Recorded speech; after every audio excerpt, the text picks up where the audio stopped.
News first ಬಯಲು ಮಾಡ್ತಾ ಇದೆ. ಎಂಥ ದೊಡ್ಡ ಪಿತೂರಿಯನ್ನ ಮಾಡಲಾಗಿತ್ತು ಅಂತ ಹೇಳಿ ಧರ್ಮಸ್ಥಳದ ವಿರುದ್ಧ ನಡೆದಿದ್ದಂತಹ ಷಡ್ಯಂತ್ರ ಬಯಲಾಗಿದೆ. ಅದರ ಇಂಚಿಂಚು ಮಾಹಿತಿಯನ್ನ ನಿಮ್ಮ ನ್ಯೂಸ್ ಫಸ್ಟ್ ಬಿಚ್ಚಿಡ್ತಾ ಇದೆ. ಯಾವ ರೀತಿ ಷಡ್ಯಂತ್ರವನ್ನ ಮಾಡಿದ್ರು, ಹೇಗೆ ಷಡ್ಯಂತ್ರವನ್ನ ಮಾಡಿದ್ರು, ಯಾವ ರೀತಿ ಇವರು ಪ್ಲಾನ್ ಅನ್ನ ರೂಪಿಸಿದ್ರು, ಆಶ್ಚರ್ಯ ಆಗಬೇಕು. ಜನ ಏನ್ ದಡ್ರ ಅಂತ ಕೇಳ್ತೀವಿ ನಾವು ಸಾಮಾನ್ಯವಾಗಿ. ಯಾರೋ ಏನೋ ಹೇಳ್ತಾರೆ ಅಂದ್ರೆ ನಂಬಿಬಿಡ್ತಾರ ಜನ ಏನ್ ದಡ್ರ? ಆದ್ರೆ ಈ ವಿಚಾರದಲ್ಲಿ ಇದೆಯಲ್ಲ, ಜನರ ಭಾವನೆಗಳ ಜೊತೆ ಇವ್ರು ಆಟ ಆಡ್ಬಿಟ್ರು.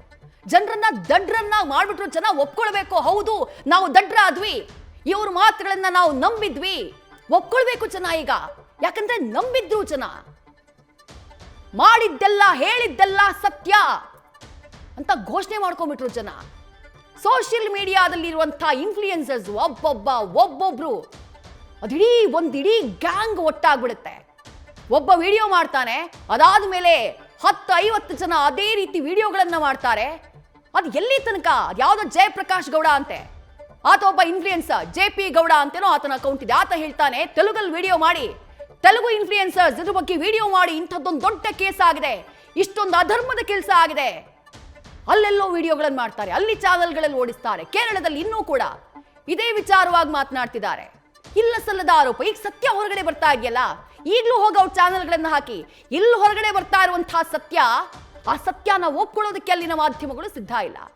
ಮತ್ತಷ್ಟು ಡೀಟೇಲ್ಸ್ ನಮ್ಮ ಪ್ರತಿನಿಧಿ ಕಿರಣ್ ನೀಡ್ತಾ ಹೋಗ್ತಾರೆ. ಕಿರಣ್, ಇಡೀ ಷಡ್ಯಂತ್ರ ಅನ್ನೋದು ಬಯಲಾಗ್ತಾ ಇದೆ. ಇವರು ಇಷ್ಟು ದಿನ ಹೇಳಿದ್ದು, ಇಷ್ಟು ದಿನ ಜನರ ಭಾವನೆಗಳ ಜೊತೆ ಆಟ ಆಡಿದ್ದು, ಜನರನ್ನ ದಡ್ರನ್ನಾಗಿ ಮಾಡಿದ್ದು ಎಲ್ಲವೂ ಕೂಡ ಒಂದೊಂದಾಗಿ ಗೊತ್ತಾಗ್ತಾ ಇದೆ. ಇಡೀ ಪಿತೂರಿ ನಡೆದಿದ್ದು ಹೇಗೆ, ಇಡೀ ಷಡ್ಯಂತ್ರ ನಡೆದಿದ್ದು ಹೇಗೆ, ಅದನ್ನ ವಿವರಿಸ್ತಾ ಹೋಗಬಹುದಾ ಅಂತೇಳಿ ಕಿರಣ್.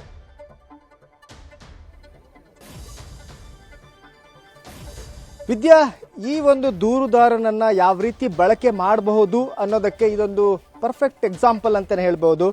ಈತನನ್ನ ಒಂದು ಷಡ್ಯಂತ್ರಕ್ಕೆ ಯಾವ ರೀತಿ ಬಳಕೆ ಮಾಡ್ಕೊಂಡಿದ್ದಾರೆ ಅನ್ನೋದೊಂದು ಒಂದು ಫಿಲ್ಮಿ ಸ್ಕ್ರಿಪ್ಟ್ ಥರನೇ ಇದೆ. ಒಂದು ಬ್ಲಾಕ್ ಬಸ್ಟರ್ ಒಂದು ಫಿಲ್ಮಿ ಸ್ಕ್ರಿಪ್ಟ್ ಅಂತಲೇ ಹೇಳ್ಬೋದು. ಆ ರೀತಿಯಾಗಿ ಈ ಒಂದು ಪ್ಲಾಟನ್ನು, ಈ ಷಡ್ಯಂತ್ರವನ್ನು ಹೆಣೆಯಲಾಗಿದೆ.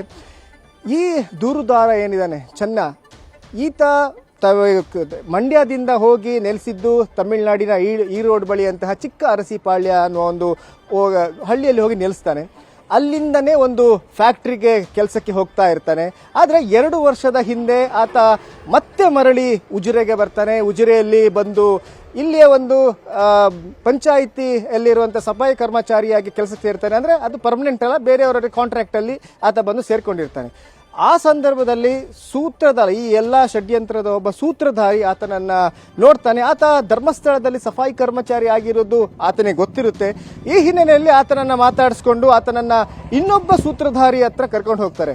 ಆ ಸೂತ್ರಧಾರಿ ಹತ್ರ ಕರ್ಕೊಂಡು ಹೋದ ನಂತರ ಇವನನ್ನು ಯಾವ ರೀತಿ ಬಳಕೆ ಮಾಡಬಹುದು ಅನ್ನೋದೊಂದು ಪ್ಲಾನ್ ರೆಡಿ ಮಾಡ್ತಾರೆ. ಅದ ನಂತರ ಆ ಪ್ಲಾನ್ ಪ್ರಕಾರ ಯಾವ ರೀತಿ ಈ ಪ್ಲಾನ್ ಆಗುತ್ತೆ, ಹೇಗೆ ವರ್ಕೌಟ್ ಆಗುತ್ತೆ ಅನ್ನೋದನ್ನ ಪ್ರತಿಯೊಂದನ್ನು ಚಾಕ್ಔಟ್ ಮಾಡಿಕೊಂಡು ಬ್ಲೂ ಪ್ರಿಂಟ್ ರೆಡಿ ಮಾಡಿ ಅದರ ನಂತರ ಈತನಿಗೆ ಹೇಳ್ತಾರೆ ಈ ತರ ಅಂತ. ಆದರೆ ಈ ತರ ಒಪ್ಕೊಳ್ಳೋದಿಲ್ಲ. ಈತ ಒಪ್ಕೊಳ್ಳದೆ ತಾನು ಇದಕ್ಕೆ ಭಾಗಿಯಾಗೋದಿಲ್ಲ. ಯಾಕಂದ್ರೆ ಈತನಿಗೆ ಭಯ ಸ್ಟಾರ್ಟ್ ಆಗುತ್ತೆ, ಇದೆಲ್ಲ ಒಂದ್ ಕಡೆ ತಾನು ಇದರಲ್ಲಿ ಸಿಕ್ಕಾಕೊಳ್ತೇನೆ ಅನ್ನೋದು. ಆದ್ರೆ ಆತನನ್ನ ತುಂಬಾ ಕನ್ವಿನ್ಸ್ ಮಾಡ್ಲಿಕ್ಕೆ ನೋಡ್ತಾರೆ, ಅದು ಕನ್ವಿನ್ಸ್ ಆಗೋದಿಲ್ಲ. ಆದ್ರೆ ಆತ ಇಲ್ಲಿ ಕೆಲಸಕ್ಕೆ ಸೇರಿ ಒಂದು 2-3 ತಿಂಗಳಾಗಿರುತ್ತೆ. ಅದ ನಂತರ ಇವರ ಕಾಟ ತಾಳದ ಈತ ಮತ್ತೆ ವಾಪಸ್ ಈ ರೋಡ್ ಅಲ್ಲಿಗೆ ಹೋಗ್ತಾನೆ, ಚಿಕ್ಕ ಅರಸಿ ಪಾಳ್ಯಕ್ಕೆ ಮತ್ತೆ ವಾಪಸ್ ಹೋಗ್ತಾನೆ. ಈ ವಾಪಸ್ ಹೋದ ಸಂದರ್ಭದಲ್ಲಿ ಇವ್ರು ಮಾತ್ರ ಆತನನ್ನ ಬಿಟ್ಟಿರೋದಿಲ್ಲ, ಆತನನ್ನ ಕಾಂಟ್ಯಾಕ್ಟ್ ಮಾಡ್ತಾ ಇರ್ತಾರೆ. ಅಲ್ಲಿ ಹೋಗಿ ಒಬ್ಬ ಸೂತ್ರಧಾರ 2-3 ಸಲ ಹೋಗಿ ಆತನನ್ನ ಭೇಟಿಯಾಗಿದ್ದಾರೆ.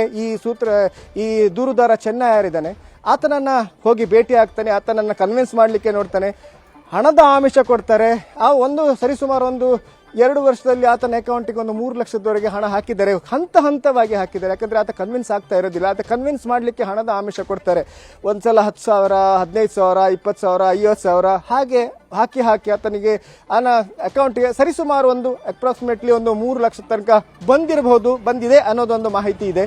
ಈ ಹಿನ್ನೆಲೆಯಲ್ಲಿ ಆತನನ್ನ ಹಣ ಕೊಟ್ಟು, ಆಮಿಷ ಕೊಟ್ಟು ಈ ರೀತಿಯ ಬಳಕೆ ಮಾಡ್ಕೊಂಡಿದ್ದೆ. ಅದರ ನಂತರ ಆತ ಒಪ್ಕೋತಾನೆ. ಆದ ನಂತರ ಆತನಿಗೆಲ್ಲವೂ ವಿವರಿಸ್ತಾರೆ, ಯಾವ ರೀತಿ ಇದೊಂದು ಇರುತ್ತೆ, ಯಾವ ರೀತಿ ಇದು ವರ್ಕೌಟ್ ಆಗುತ್ತೆ, ಯಾವ ರೀತಿ ಇದು ಎಷ್ಟು ದೊಡ್ಡ ಮಟ್ಟಕ್ಕೆ ಇದು ಹೋಗುತ್ತೆ. ಅದ ನಂತರ ಆತನಿಗೆ ಒಂದು ಫೇಮ್ ಬರ್ಬೋದು, ಆತನು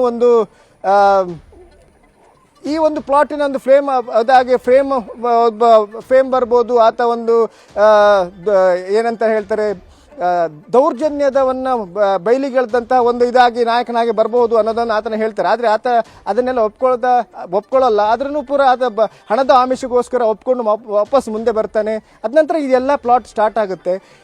ಹಣದ ಆಮಿಷಕ್ಕೆ ಆತ ಬಲಿಯಾದ ಅನ್ನೋದು ಇಲ್ಲಿ ಗೊತ್ತಾಗ್ತಾ ಇರೋದು. ಆದರೆ ಆತನ 6 ತಿಂಗಳ ಹಿಂದೆ ಬಂದು ಆತನನ್ನು ಯಾವ ರೀತಿ ಟ್ರೈನ್ ಅಪ್, ಯಾವ ರೀತಿ ಮಾತಾಡಬೇಕು, ಯಾವ ರೀತಿ ಆತ ಬಿಹೇವ್ ಮಾಡಬೇಕು, ಯಾವ ರೀತಿ ಕಾನ್ಫಿಡೆನ್ಸಲ್ಲಿ ಇರಬೇಕು, ಕ್ಯಾಮ್ರಾದ ಮುಂದೆ ಯಾವ ರೀತಿ, ಯಾಕಂದರೆ ಒಂದು ವೇಳೆ SIT ರಚನೆ ಅದೇ ಅಥವಾ ಪೊಲೀಸರ ಮುಂದೆ ಹೇಳಿಕೆ ನೀಡಬೇಕಾದ್ರೆ ಕ್ಯಾಮ್ರಾದ ಮುಂದೆ ಯಾವ ರೀತಿ ಮಾತಾಡಬೇಕು, ಪ್ರತಿಯೊಂದನ್ನು ಟ್ರೈನ್ ಅಪ್ ಮಾಡಿದ್ದಾರೆ ಅವನನ್ನು.